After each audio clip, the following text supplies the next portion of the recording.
Hi guys, and welcome back to my channel. In today's video I'm going to be showing you guys how to trim your natural hair at home, okay, by yourself. I'm also going to be showing you what tools to use, how often you should trim, and why you should even trim. So let's get started. Trimming is simply cutting off the ends of your hair to keep your hair in a healthy condition. Trimming helps to get rid of damaged ends, split ends, and single strand knots.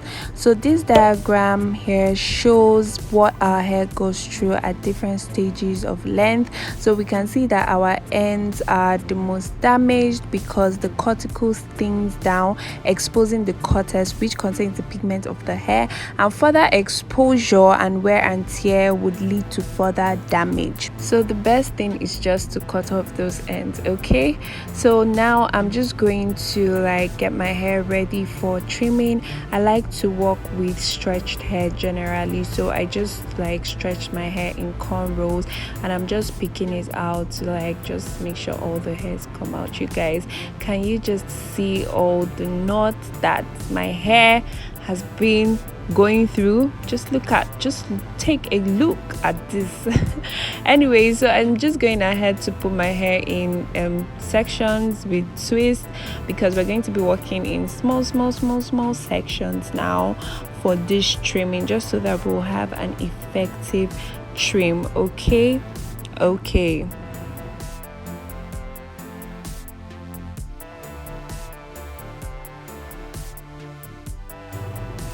So I'm just going to go in with my hair shears. So now this is the tool you use for trimming hair shears, because it is designed for hair. So using a paper scissors is not effective. Instead, you will even be giving yourself more split ends. So I would rather you go for hair shears, because they are designed for the hair. Okay, so now the next thing is to take sections. Now I'm just taking these sections and further detangling with my comb, just so that I'll bring all the hair from my roots and everything is stretched. Okay, so yes, this is the area we are gonna be trimming. Yeah, so I'm just using my hand to just demarcate it or something, and I'm just going to go in with the scissors. You guys, as in cutting this thing with my left hand was a struggle, but because I had to show you guys, I had to do it. Okay, yeah, so the scissors is actually sharper than this because I was using my left hand and I did not know how to go about it. Okay, so you can further comb out, just to see if there is more you need to trim, but I think that's just okay for me.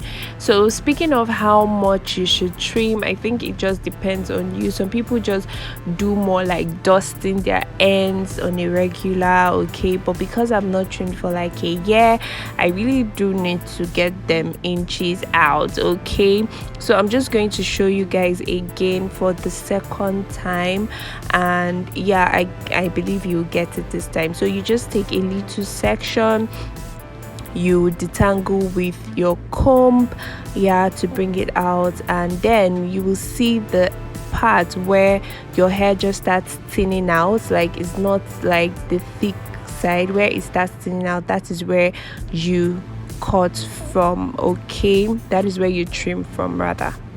Cut, trim, anyone. Okay, so yeah, that's just basically how to trim your hair. It is so easy. So let's talk about how often you should trim. So well, it depends on you. It depends on how much you manipulate your hair by doing different styles, but you can do every 4 months or 6 months depending on your preference. For me, I'm going to be doing every 4 months, so meaning I'm going to trim my hair 3 times this year. So how do you know when you need a trim? So when you need a trim when your ends become rough and then you start seeing single strand knots like I showed you guys earlier. Then when your hair easily gets tangled, like when you're trying to detangle and then you notice that your hair is always tangling, you know that, oh, you possibly do need a trim.